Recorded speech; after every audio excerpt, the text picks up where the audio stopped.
Take me back to Titanic and fill me in. My heart will. You know what's funny? I would want to do that same exact thing. Get in line, brother. Wow. I want to make a joke, but also that could be triggering. No, that's good. No. Like farmers would be like, "What? I'm going to be an actor. Put me in film school." And he was like, "Absolutely not." So I don't need to torture myself for no reason. Exactly. The world is tough enough.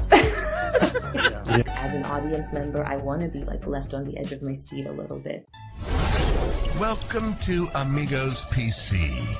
If you were looking for a podcast with high standards and an appreciation for the finer things in life, like water polo, ballet, equestrian riding, cricket, and trips to the countryside, you're in the wrong place. If you're looking for a podcast that celebrates drinking, random thoughts, wacky conspiracies, memes, crypto, cinema, and a lot of other things that don't really make any sense, then you're in the right place. This is Amigos PC, and here are your hosts, Scott and Mark. Hey, you! Yeah, you! You're hearing this for a reason. You haven't subscribed to the Amigos membership on Super Cash yet. For as little as $5, you can get access to our feed with no ads, and exclusive membership discounts and merch. Jump up to our $30 tier and get everything plus direct access to us via our Discord channel, live Amigo AMAs, quarterly giveaways, and crypto merch. For $1 a day or less, you can support an Amigo out. The Amigos back at it again.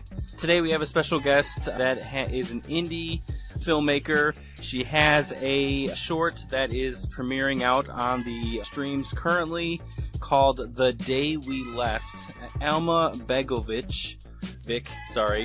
And see, I tell you, right as soon as it comes on, I just ruin it with saying the name off. Letters. But if you could, introduce yourself a little bit, tell us a little bit about you, what makes your world, and all that stuff. I actually want to start off by saying that you had it right the first time. Elma Begovic was perfect. That Begovic thing is the Americanization of Slavic last names, or as we Slavs like to say, the bastardization of our names. Yes, my name is Elma. I'm an independent filmmaker. I write, produce, and act in mostly short films right now because I started making my own projects back in 2017. I started out as a hustling actor who, to LA and was struggling to get auditions and roles. And I was like, well, F it. I'll just start writing and making my own stuff. And fast forward to a few years later, I've been fortunate enough to, write, produce, and carry out these short films to festivals. And here we are with The Day We Left, which is my third short film in 2.5 years. So I'm pretty proud of that. Is there personal inspiration drawn from this film, or drawn to make this film? Absolutely, yeah. I myself am a Bosnian immigrant, a former refugee myself, and this story in particular is it's sort of a combination of my life story and the director, Kyle Catheriner. He's a Vancouver-based director. He's the one who actually approached me to work on this project. I had a short film called Undone on the festival circuit back in 2019, and it played in Sarajevo, my home the capital of Bosnia, which is my home country, and he found my info there, reached out and said, I have a friend who is Bosnian and her story inspired me. I want to make a movie out of that. And I said, that's awesome. Being Bosnian myself, I have a lot of similar experiences to your friend. Could we, maybe combine the two stories? And that's what we did. So the short film version that we have on the circuit right now is largely based on his friend's story, the Hodžić family. But the feature that I'm currently rewriting and working on has a lot more of my personal family's history sprinkled in there. When I watched it, I just had this feeling that this almost could be like a story that was told from either your parents or your grandparents of the time, and then you actually going through it. So it's amazing to hear that you're relating to it on another level than just being the actor of it, if that makes sense. Totally. I mean, I left Bosnia in a produce truck. So Oh, though wow. I was very little, I was 3.5 when the war started. You know, I definitely grew up knowing that I was a refugee, and you know, I lived in a refugee center in Berlin for 6 years. I was an asylum seeker there. My family was sent back to Bosnia after the war because we were, you know, illegally entered Germany and we weren't granted the right to stay. So then we lived in post-war Bosnia as displaced persons, and then finally I worked my way to citizenship in Canada. So, you know, you say that, Mark, that it feels like a story that belongs to my grandparents, but really, yeah, I lived through a lot of that myself. And it was a lot of, you know, gathering my parents, my family members, and conducting interviews, you know, asking my mom, hey, what was it like fleeing through your country with me, my twin sister, and my older sister, like, and my dad? Like, what was that experience like? My mom was, I think, 2 or 3 years younger than I am now when all this happened. So a lot of that made its way into the short film. Wow. Wow. Wow. Yeah. But You think of when you hear, you know, us, you know, in the American bubble, right? You think of, all right, the worst things are always, you know, you think of World War II, right? Everything else has been, you know, rosies and rainbows. So when you hear something that, you know, you're, you know, young, and that you've lived through it, and you basically were smuggled out of the country because of craziness. Yeah. First of all, Scott, thank you for calling me young. That is very kind. Yeah, you're welcome. Yeah, smuggled through in a produce truck. And I worked that part into the feature for sure, because I always find it so funny. Like, I didn't eat a lot of vegetables growing up. I actually grew up on chocolate. And it's so funny that I left my country in a produce truck. I eat my greens now, thank you very much. Well, did that make it a little bit more difficult? Or maybe the better question is, like, how did emotions then play in something that potentially, like, you're almost reliving in an aspect of your life? Yeah, I mean, you said you were a lot younger then, you know, a toddler. So I don't know if maybe you recall most of it, but like, I feel like emotion would really play heavy in something like this, since you're reliving some of it. Totally. I feel like it's a rite of passage, right? Like, for me as a storyteller, like, I knew I had to make a project that was based on, you know, the Bosnian experience or the Bosnian War. Like, that's just something I had to do. To be honest with you, while we were filming, this is the thing about working all sides of the industry. When you are hired as an actor on a production that isn't your own, you have the luxury of, like, showing up to set, waiting in your trailer, and you're there to facilitate a part. And then when you're done, you leave, because it's someone else's baby, it's someone else's project that's being, you know, you're just facilitating a part. Whereas this, like, I was a co-writer for the short film with the director. I was a co-producer with 4 other people. And then on top of that, we, you know, built crew and cast of about 35 people. So unfortunately, I didn't have the luxury as an actor to just, like, enjoy myself in the moment and immerse myself in the scene, because at the same time, you're also thinking, okay, we have 6 more scenes to shoot after this. We got a break for lunch. We have to make sure that the crew is fed. Plus, we shot during COVID. So there was a lot of stuff going on. And when we get to filming the feature, I think I'll definitely have to carve out some more, I guess, like, energy and space to really be able to, like, invest fully as an actor. Because I think that's something that a lot of indie filmmakers struggle with, is finding the balance. You work so hard to get these projects made, or to get the funding to get them off the ground, and then you get, like, 3 days to shoot, and you sometimes just can't give all of yourself. But I'm working on that.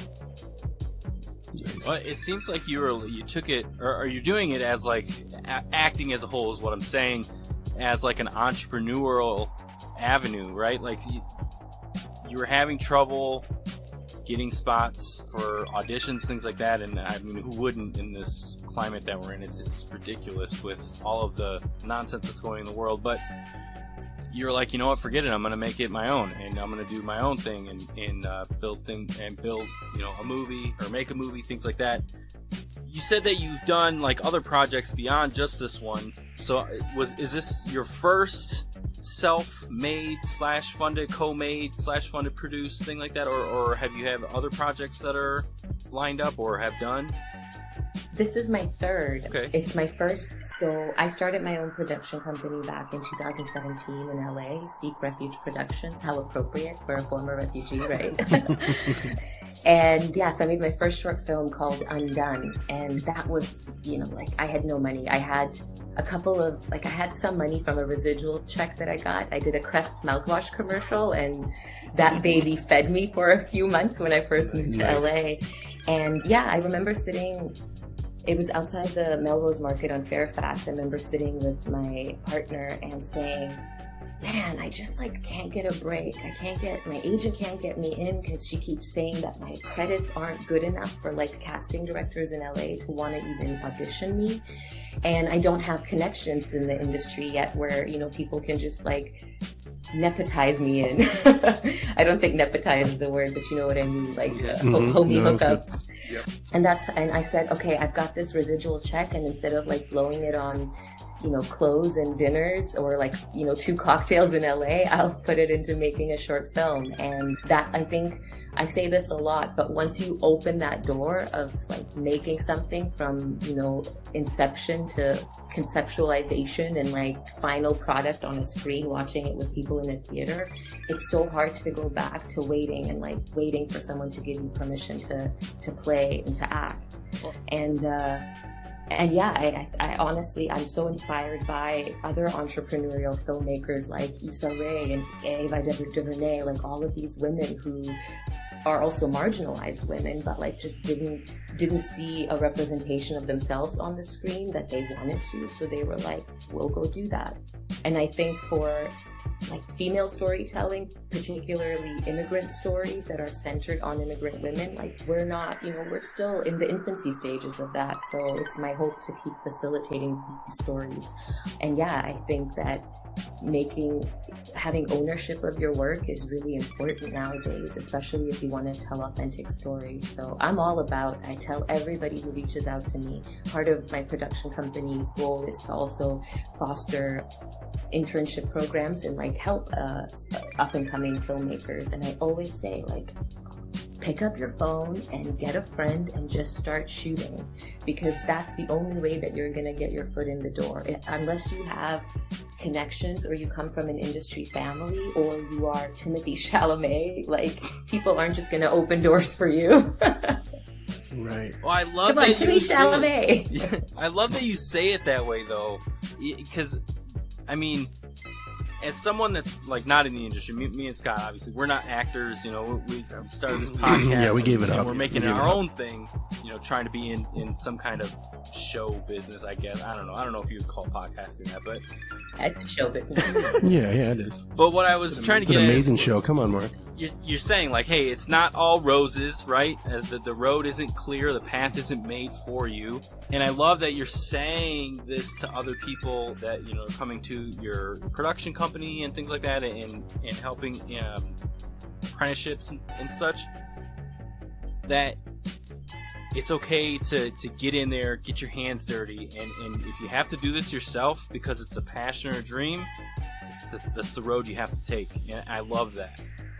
Absolutely. I'm self-taught, I come from immigrant parents. When the time came for me to go to post-secondary, my mom and dad were not about to pay for film school. I remember graduating high school and my dad's okay, you all have to go to college of some kind. What do you want to do? And I'm I'm going to be an actor. Put me in film school. And he was absolutely not. So I was okay, I will get a language degree and then I'll bounce and I'll start my acting journey. And yeah, so I didn't have a lot of the the upper hand of going to film school, which is you learn a lot, but you don't need it. You don't need to go to school to learn how to follow your passion. If there's this innate inkling in you to tell a story, I think you'll find a way to do that. And I'm always down to help people. I make my own stuff, but friends call me up and they say, hey, we need someone to help light for this project, or hey, we need someone to stand in. And I'm like, yeah, I'll for sure. Because I know what it's like when you're making things I also like to say this, indie filmmaking is like having champagne taste, but having beer bottle money. So you have to rely on your community and for people to come and help you out, but you got to be willing to help others too.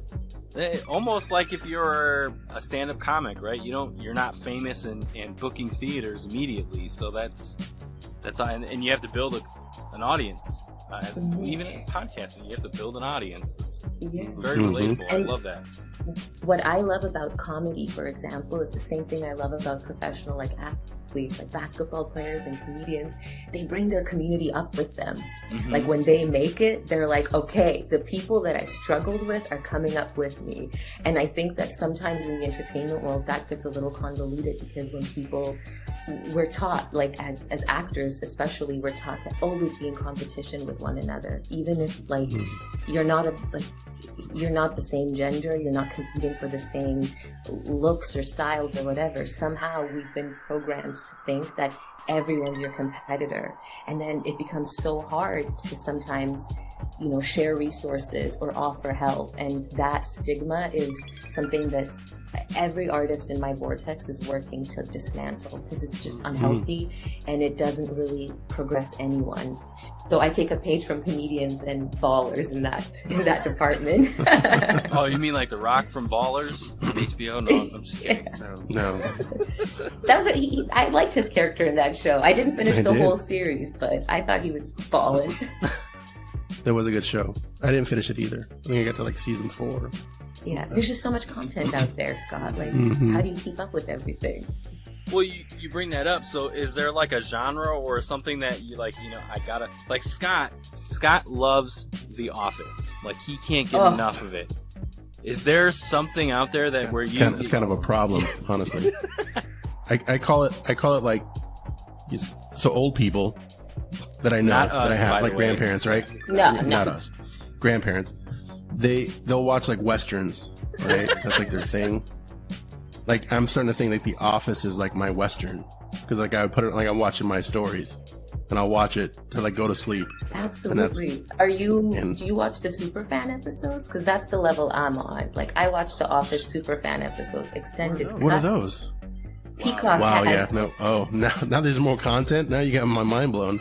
That's not good. It's funny because actually my friends are huge Office fans, and I don't like watching The Office with my partner and my best friend Antoine, because they quote every scene. Oh yeah, that's me. And I actually just gifted my friend for Christmas a mug that says Scott's Tots on it. And then in the back it's the I rap. want that. Hey, Mr. Scott, what you gonna do? What you gonna do? Make your dreams come true. I know. So good. Yeah, good comedy is always on the top of my list. I auditioned for a lot of dramas. I auditioned for a lot of heavy stuff. So what I like to watch is things that like make you belly laugh. And The Office makes me like, is the word cackle? Yeah. Like I go. That's good. Yeah, that's good. Yeah, perfect. Now that's a cackle. I do that too when I watch it. Who's your favorite character? Oh man, that's a good one. It's tough. It is tough. I might have to say Michael. Oh, Michael or Dwight. yeah. I know those are like two low-hanging fruit, but Yeah. my two favorite. What about you, Mark? Are you an Office fan? Yeah, not as diehard as Scott or it seems like you either. My favorite character, jeez, I can't even think of his name, but it's the HR guy. Oh, Toby. Yeah. Toby. I have a theory that Toby has just been stoned the entire time during the entire Through series the whole shooting, like everything. because his eyes are always so like, sorry. I can see that.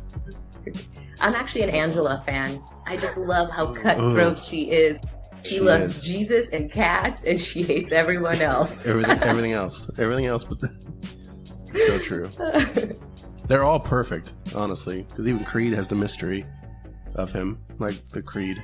Oh yes, yeah. Oh, so in one of the extended episodes, it's when Michael hits Meredith with his car, and there's a scene where they all visit Meredith, or he hits Meredith with her car. They all visit Meredith in the hospital, and Creed does this little thing where he drinks Meredith's like medicine and then leaves. It didn't make the real episode, but it was just the actor. The actor's real name is Creed. His Creed. He played Creed.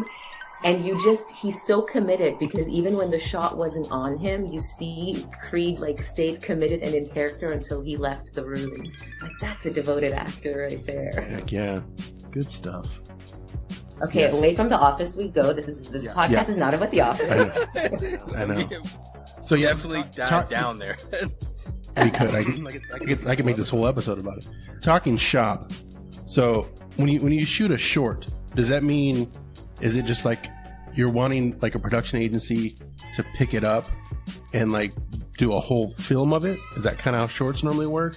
With us not knowing, like we've been out of Hollywood for years, so we don't know the ins and outs anymore. So let me bring you back. Yeah, bring me back. Take me back to Titanic and fill me in. My heart will. Just kidding. I'm actually tone deaf, so I should stop singing. Oh, that was yeah. So this short film in particular, we made through the Harold Greenberg grant, which is a Bell Media grant we got from Canada. We shot this project in Vancouver, and the hope is to get funding to shoot the full feature. So when we actually submitted for this grant to get the short film made, I had already written the feature script. So this project has been in the works for a couple of years, and I'm working on rewrites right now. Behind me and around me are all those stickers. I see it on the board. Yeah, I'm storyboarding, and so that is the goal. I think it's really hard to get it's so hard to get money to get projects made, and short films are a great way to start so that you can hopefully show people like it's a proof of concept and here's where we want to go with it. I'm an indie filmmaker, like I said, so a lot of the time you're relying on funding things yourself, or crowdfunding, angel investors. Sometimes you just hit up your friends and family and you're like, hey, I don't want holiday gifts, I don't want a birthday gift, can you just help fund my short film? Nice. Which is why I think I don't have any more friends. Ouch. No, self-deprecating humor, that's allowed here, right? Of course. Oh, yeah. Okay. Yeah, Definitely. Yeah, we enjoy it. Yeah. Yeah. So that's okay. All right. So that makes sense, because I was just curious. Like when I watched it, I was like, well, this is. When I told Mark, I was like, this is this one. It's a heavy short. Let's just say. But I wanted more, because I was like, oh, I need to know more. Like, I want to see the rest of the story. And so it had me. Yeah, going. that's the goal of a short film, is you want to like depict a moment in a character's life or a journey. Yeah. And you don't really want to it's not like a beginning, middle, and an end. You kind of want to leave people with some kind of a cliffhanger or an openness so that they can crave more. I also think traditional filmmaking is out the door. Like a lot of feature films now do the same thing, right? Like a lot of movies are ending abruptly, or actually just last night I showed my partner Ingrid Goes West. Have you guys seen that movie? I've not seen that one. From 2017. Is it older? Yeah, Aubrey Plaza, Elizabeth Olsen. Really plays on the influencer Instagram LA world. But yeah, the movie ends in that's a Mark's way. Scene. That's Mark's scene. Yeah. Okay, then you should put Ingrid Goes West on your to watch. He's gonna watch it tonight. But yeah, the movie ended, and my partner was like, "Well, that's a weird way for it to end." And I'm like, "Yes, not everything is packaged together in a beautiful Hollywood paintbrush for you, Which is good. I enjoy those more, because I don't want the happy ending, or I do the bad endings too. You want to. They got to change it up sometimes. It can't always be, again, rainbows and kittens. Yeah, especially because there's just so much content.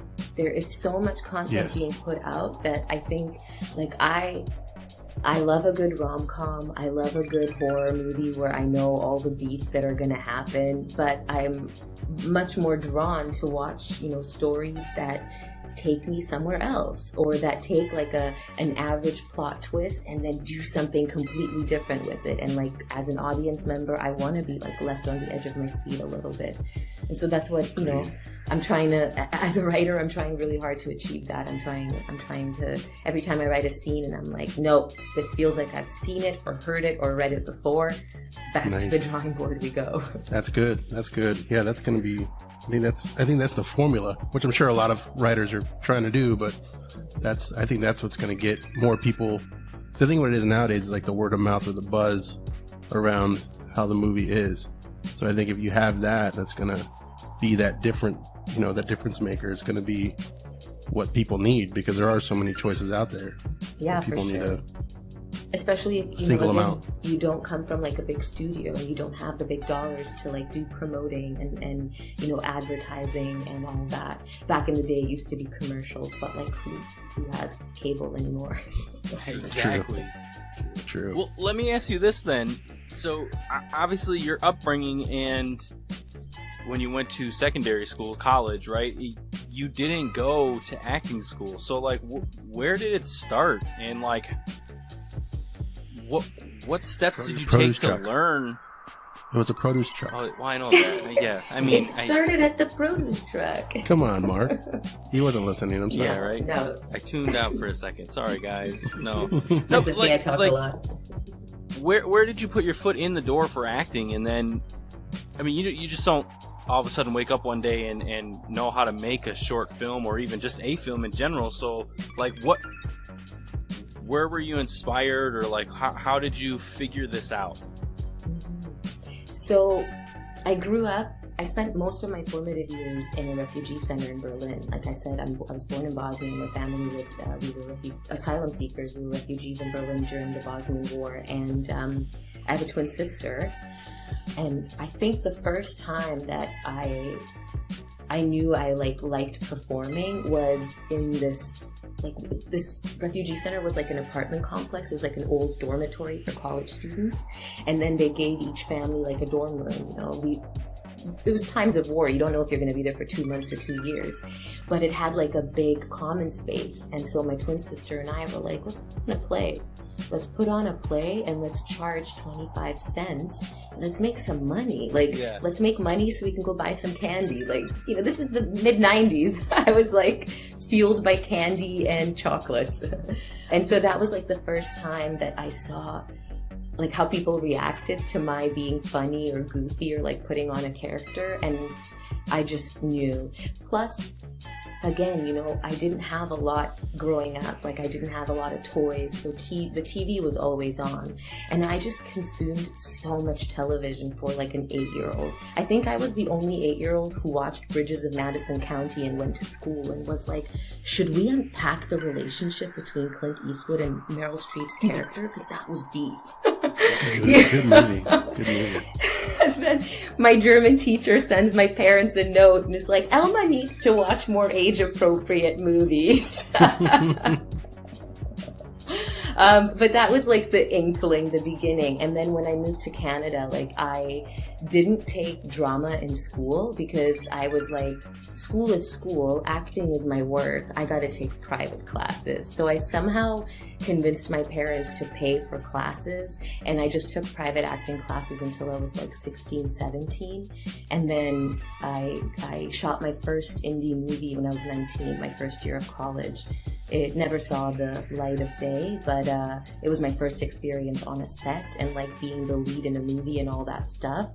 And then as soon as I graduated university in Edmonton, Alberta, I told my parents I was going to go to Toronto to check out master's programs. But really I was taking agent meetings and like setting up a housing situation so I could move. And then I moved to Toronto and started hustling. Nice. Hey, if you have a dream and a desire, if there's a will, there's a way, right? Yep. Yes. And I think for me in particular, like since I was young, you know, I've been like, people have placed identities onto me without my permission, you know, like, hey, you're a refugee. Hey, you're an asylum seeker. Hey, you're this. And I have always identified as actor. I'm Elma and I'm an actor. Like, I tell stories. And I just refused to believe that a no existed for me. Because even when I moved to Toronto, my friends were like, hey, that's a bold move. You don't know anyone there. You don't have an agent. And I was like, don't you worry about me. Like, I'll figure it out. And slowly I did. That's good. So what's the scenes like then, or the differences in the scenes from like the Toronto filming arena versus like LA, and the differences between those two? So Toronto was my introduction to the indie horror scene. I booked my first big horror in Toronto, called a movie called Bite, and that did really well in like a genre festival market. And it's where I really made most of my industry friends, but it was just, you know, I never felt like it was going to be my forever place. I knew I wanted to shift gears, and Bite had gotten me enough like good press that I started thinking about applying for my O1, which is your Alien of Extraordinary Ability visa that we as actors have to get in order to come and work in the States. Like, you can't just decide, hey, I want to go work in America. You know, you have to follow the paperwork and all that. And so I like that title, by the way. Yeah, it's very title. Exotic, and yeah, it's very assume awesome. You have superpowers at this point. Yeah. Shooting webs, that's cool. But I love that. I'm like, I am technically not a human in America. I am an alien. Don't at me, okay? Yep. That's funny that you call it that. Just kidding. I'm a human. Peace to all. So the scenes do differ. Like, LA is very cutthroat, and I find that LA is very much like a vibe attracts tribe, and you get cast a lot based on like you as a person, which I think is cool, because sometimes when you click with people, you can tweak a character if somebody likes you as a person, right?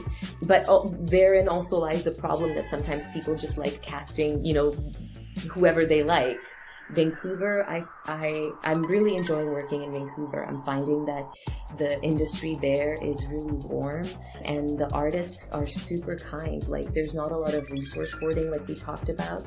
You know, when I moved to Vancouver, or I went to Vancouver in 2020 to work on a project not knowing anybody, and now 2 years later, I would say I have like a great network of not just producers, but actors, costume designers, sound engineers, visual artists, because it's, you know, still cozy enough of a community where people like want to see you strive and thrive.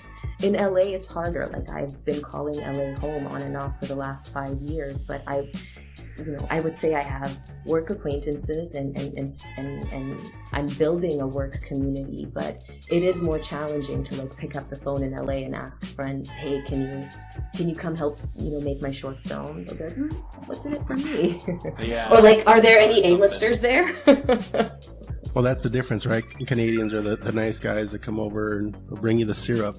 Yeah, right? Here, though, no one's going to answer the phone here. Yeah, and you know, I don't want to be like too stereotypical, you know, like there are Canadians that aren't so wonderful as well, and there are Americans who are rays of sunshine. You're talking about the lumberjacks, right? Yeah. You know what? I went as a lumberjack for Halloween a few years ago. I've never chopped down a tree in my life. I don't think I can even make fire. If I were on Survivor, they would kick me off. I would lose very quickly. They would make the fire making competition and I'd be out in a second. I give up. This isn't for me. Or even like Alone Naked in the Woods or whatever that show's called, where like they have to build a hut. Hell no. Yeah. No. There's no way. I'm down to go camping. I will, you know, I'll fix a broken tire. I'm not afraid to roll my sleeves up and do some work, but like, I don't need to torture myself for no reason. Exactly. The world is tough enough. Yeah, true. Not enough money in it for me. No. Which is funny because my dad is so into that stuff. Like when I go to visit my parents, like my dad is into hunting now. He's a man who has 3 daughters and has never learned anything that like intrigues us as females, but like pushes his beliefs on us so hard. And yeah, my dad's always like playing that naked, alone in the wilderness, you need to survive, or like hunters taking down their prey. And I'm like, Dad, we're having dinner. Like, can you turn that off? Like, it's so unappealing. I'm one of those people that can't eat when you watch that. He's in his whole flannel outfit or his camo. Leaves, Scott. Oh, leaves. Yes, and he's got a very thick accent too. So he's like, Elma, this is how people survive. This is nature. Why are you upset? No, they don't. No, I go to There's a grocery Sprouts. store down the street, Dad. There's a grocery store. That's right. I get it though. If things hit the fan, Yeah. he is the one to go. You're going to go to his house. Yeah. But yeah. And that's the get argument it. he makes. He's like, I don't hunt for pleasure, I hunt for food. And I'm just like, bro, I see the frozen Costco meat in your freezer. Like, don't play me, daddy. You should just take that home with him. You're going to go get your own meat. Yeah. I'm taking your Costco meat home. Yeah. Because I don't hunt, you do. Yeah. And it's freaking expensive. Meat. When I moved out on my own, I became a vegan out of necessity because meat and cheese are expensive. Oh, yeah. And it keeps people going who are up. struggling can't afford it. Yeah. So true. Chris couldn't pay for the meat and cheese. I paid for the movie, remember? They paid for my first short film. Bless Come on, them. Mark. See, he's like 30 minutes behind. I am. We'll catch him up. He's sleeping? Yeah, he is. I need to. Jeez. Yeah, Mark's in the middle of a move. He's going to be moving out of his house. Oh, I'm sorry for you. Yeah, he lost it. He lost the house. No, he's selling In the it. divorce. Yeah. In the divorce. I like want to make a joke, but also that could be triggering. No, that's good. No. So We're family here. Just go ahead. Yeah. we're You family. can say whatever. I feel you though, Mark. My partner and I bought a fixer-upper. And nice. we are starting like demolition on this baby in a few weeks. And I have not even purchased a box to start packing things. Yeah. I just believe that if I don't think about it, that maybe somehow it'll take care of itself. So I'm just Oh gonna my ride God, that we train. think alike. We think alike. Yeah. I'll just ride that train until reality slaps me in the face. So you guys actually plan on living in it? You're not gonna like flip it or something like that, huh? No, that's the other thing about, this tumultuous upbringing I've had. I've never lived in a house. I was born, my parents built a house, I lived in it for 2 months, this war happened, and I have lived my whole life in like apartment buildings and complexes and all that. And this is the first time that, I am a homeowner and I have a house Nice. that I'm turning into a home for myself. And yeah, the thing I'm most excited about is actually building my office. I've never had a space to actually work. I've always, had a nook, or I've shared offices with people, and then at the end of the day, they're Produce like, truck. yeah, produce truck. Call back to the produce truck. So I'm excited to get an office going. Very So cool. talk to me in 6 months. Nice. Yeah. We used to have a studio for the podcast, and honestly, the work that we did there was just amazing. Now, I don't know. I'm just kidding. You did? I was like, wait a minute. Where was I? It's all downhill now. No. We did have a nice office, but Yeah. yeah, Honestly, I think we didn't do. leaving the office probably was better for the podcast as like viewership, because we are like beyond what we used to be, at least in the office. Yeah. Not to be serious. I mean, I do miss a little bit of like office culture. My work is self-paced too, and I don't have like a set 9 to 5 schedule. But I do miss having a space to like take meetings and do things.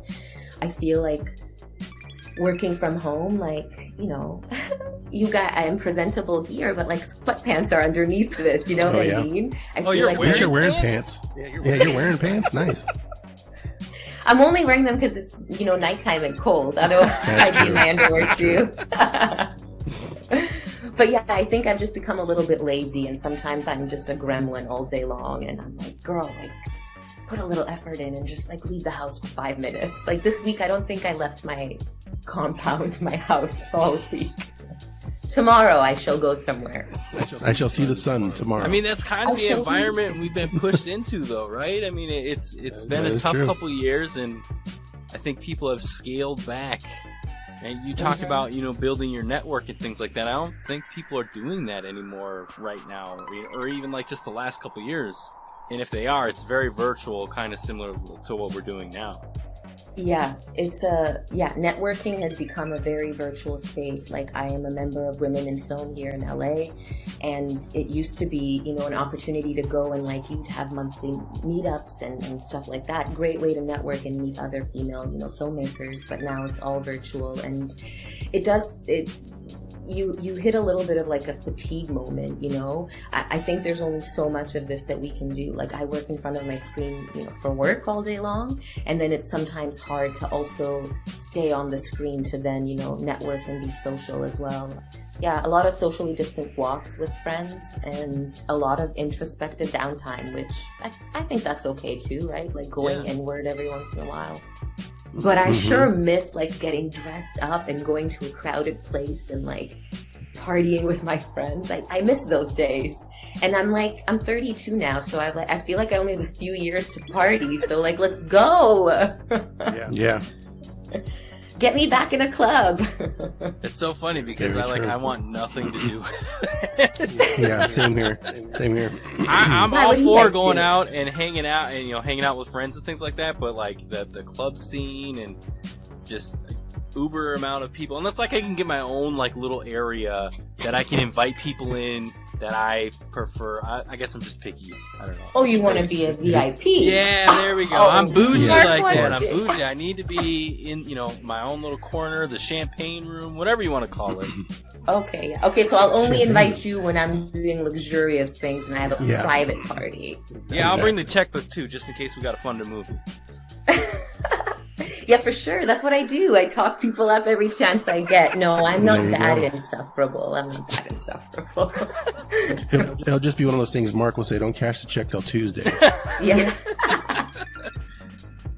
Yeah. Why is Nancy on this name? I thought your name was Mark. Whose checkbook is this? Who is Look, this? Look on the back of it. It just says And that's why the house is being gone. This is the true way of how I lost the house. That's really what happened. Like over here in Nashville, Tennessee, where I'm at. I'm not in Nashville, but I'm down the. You're about around 20 the corner. miles from it. We get it. Around the corner. And Nashville apparently is called Nash Vegas.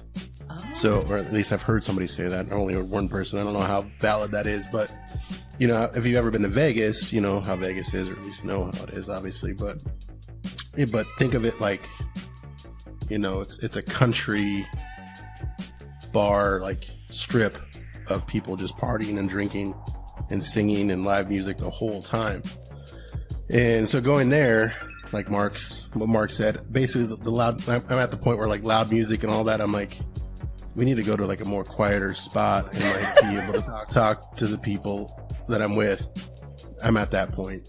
I mean, I like hearing people talk too, but I've been listening to people talk for 2 years. Like, let me get out and twerk a little and then I'll talk a little. That's true. Yeah. Just kidding. I don't know how to twerk. Who are we kidding here? Me neither. Some things are better left for other people.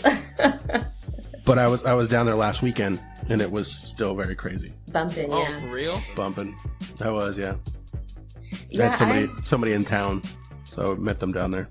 Oh, and see, that's why I haven't been hosting much during the pandemic, because everybody comes to LA and they're like, take me here, take me there, take me to Beverly Hills, take me to the beach. And I'm like, I'm avoiding people. There you go. Do you just want to hang out in my apartment? That'd be fun too. The beach is closed.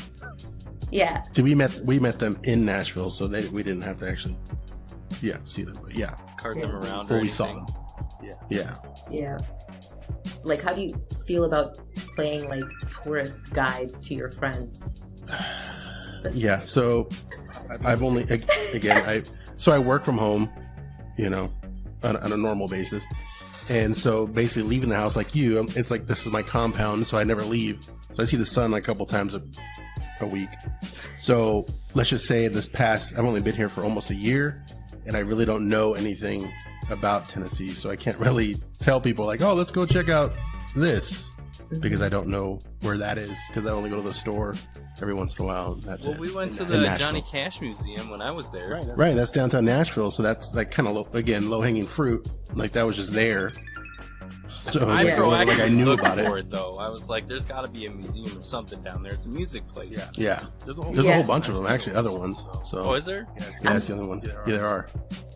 I always find it funny because when my friends come to visit me, I'll be like, yeah, like, let me take you to whatever, Venice. And I'm the one that's like on my phone trying to look through Google Look it up. Maps where to go. And my guests are the ones who are like, hang a left. It's right there. Like my guests Oh, know LA they better know? than I do. Wow. Yeah. See, I'm exactly the same way. Yeah. I'm like, people need to just go, like, stay somewhere else so that I don't, because I always feel like I have to take them and show them around, and I don't know anything. So just stay maybe somewhere else, and then I'll meet you for lunch. yeah, you find a place and I'll go there, Yeah. because I really don't know where to go. But Tennessee is nice if you ever get a chance. At It's least on go my to list, Nashville. I gotta get a good hat though if I'm gonna fit in. I gotta get some sweet cowboy There's tons boots of and a them. good hat. They have boot places on the little strip, so I'm sure they got hats in there too. Oh yeah. I'll I'm just sure. go to Nashville shop so I can dress like a Nashville gal and then come back home and wear my There you go, outfit yeah. in my compound. And there you go. I went to Nashville once. Look, I have proof. Yeah. Boots here it and is. everything. Yes.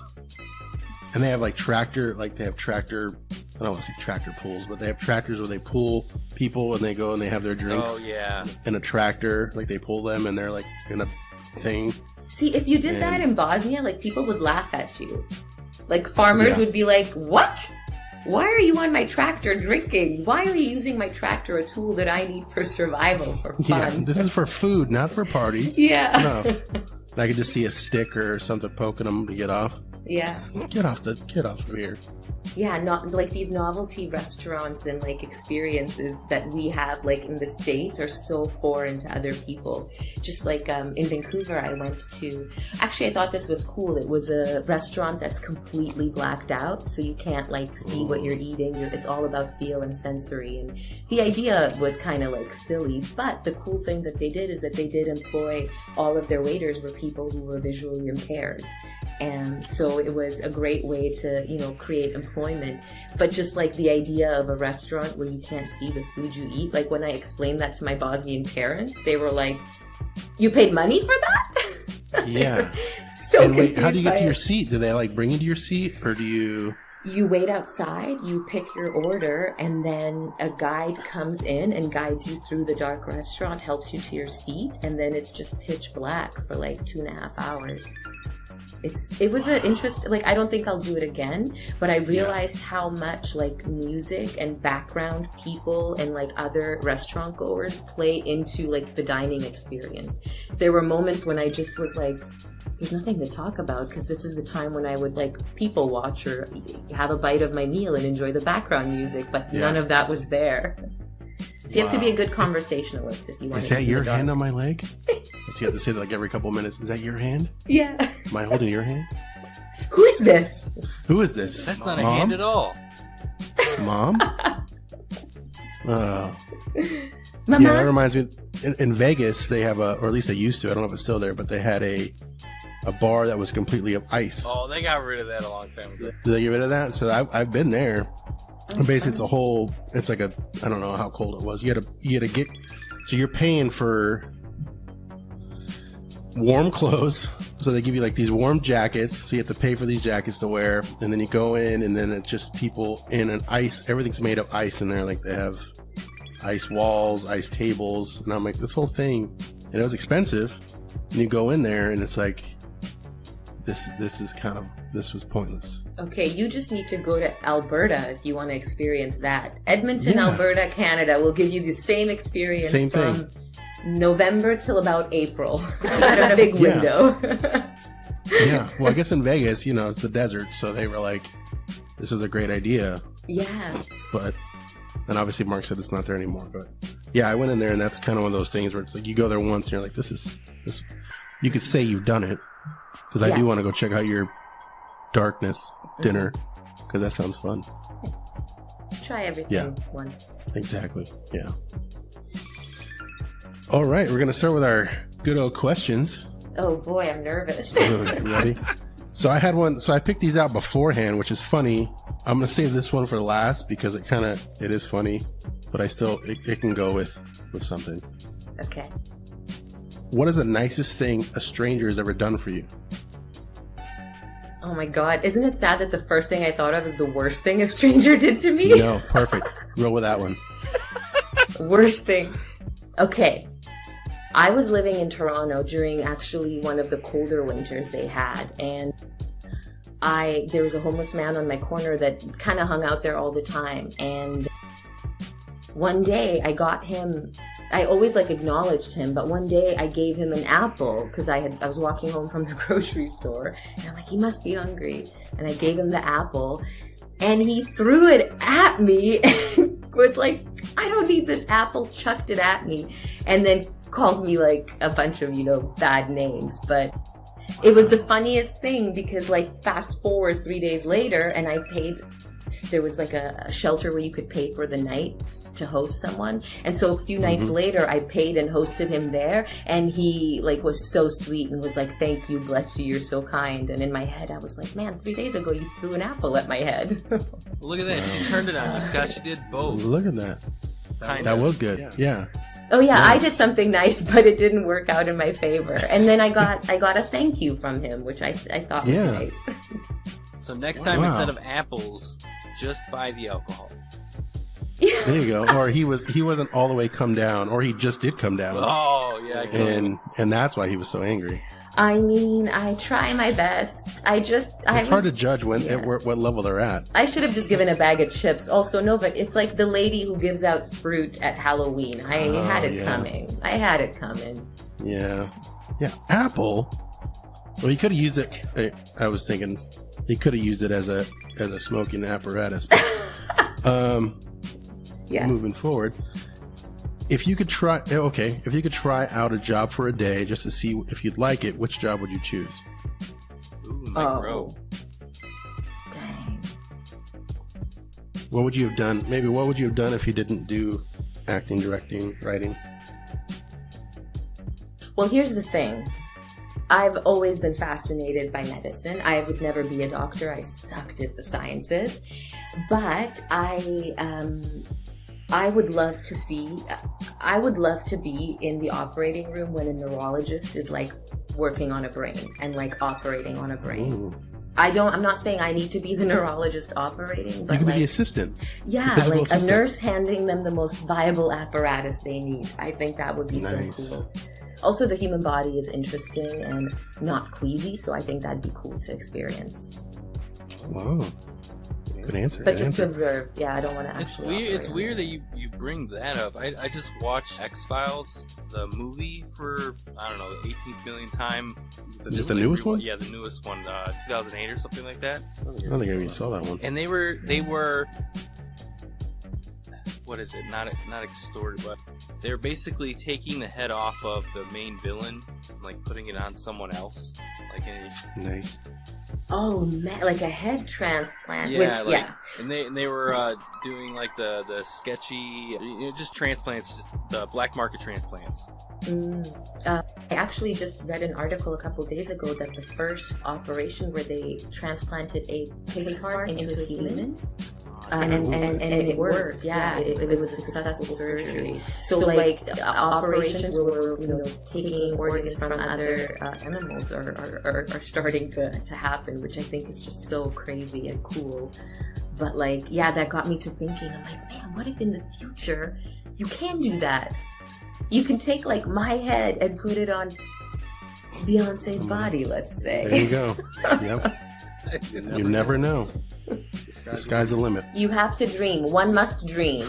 You know what's funny? I would want to do that same exact thing. My head on Beyonce's body. Yep. Get in line, brother. Wow. Nice, guys. All right, so here's the one I was thinking that's actually hilarious, but I was in a dark thought. That's why I thought it was hilarious. So, Okay. So, have you ever been kicked out of anything? If so, what? So, the reason why I thought it was hilarious was because I was thinking of Bosnia. And, That's but I such picked a this good out joke. beforehand. But I picked it out beforehand. But I was thinking, well, maybe you could run with something like you're at a bar or something. But Well, yeah, here's the thing. kept I it. escaped Bosnia, but I was kicked out of Germany. There we go. So that, no, I've definitely, unfortunately, I was a bit of an unruly kid. I've been kicked out of a lot of classes. And I remember specifically in junior high, I had a really hot student teacher. Mr. B was his name that we called him, but I would purposely act out in class so that I could get kicked out and get one-on-one time with Mr. B. Whoa. And now you So guys it's live like- happily ever after in LA. Yeah, no, not at all. I was like a, hormone crazed 14-year-old, and he was a very nice, grown up man, obviously. So like nothing happened. But just like when you're in junior high and high school, and you have a crush on like the only hot teacher in your school, you'll do anything to get their attention. See, and that's how smart girls are. Because most guys, or at least I was, I guess, one of the dumb kids, because I wouldn't have thought of something that clever to get one-on-one time with one of the hot teachers. It would be more like, I don't know, doing something stupid. But here was the problem. I also have a twin sister, and she would always follow my lead, so she'd get kicked out too.